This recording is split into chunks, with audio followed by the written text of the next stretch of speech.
ভাইয়ে ভাইয়ে তো পাশাপাশি থাকলে একটু জমি জায়গা নিয়ে ঠুকুর মুকুর হয়, আর যখন বাপের উপরে আঘাত দেয় তখন কি দু ভাই মুখ ঘুরিয়ে থাকে নাকি? কেন মাথায় হাজাতে দিয়েছে?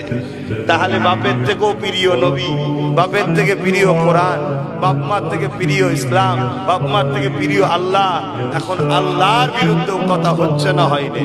তাহলে এই জায়গায় এখন আমাদেরকে ওই মুখ ঘুরিয়ে থাকা থাকির ব্যাপার নাই। ও কিয়াম পরে আমি পড়ি না, ও হাত তুলে আমি তুলি না। আরে তোর কাছে যেটা আছে সেটা থাক না। এখন সবাই মিলে এখানে হাত তোলার হাত নামানো ঝগড়া নয় তো।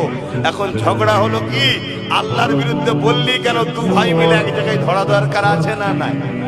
যেমন এখানে আমার বাপের বিরুদ্ধে বললি কেন, সবাই মিলে বলাবে, ঠিক? এইটা তখন আমাদের ভাবা দরকার। এখনো যদি সেই বলেন মুখ ঘুরিয়ে থাকবো, তাহলে মনে রেখে দিও, তোমার মসজিদও যাবে, আমার মসজিদও যাবে, তোমার মাদ্রাসাও যাবে, আমার মাদ্রাসাও যাবে, ঠিক না বেঠিক?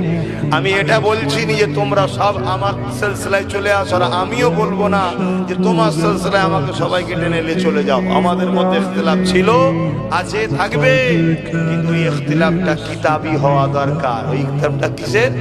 কিতাবি হওয়া দরকার।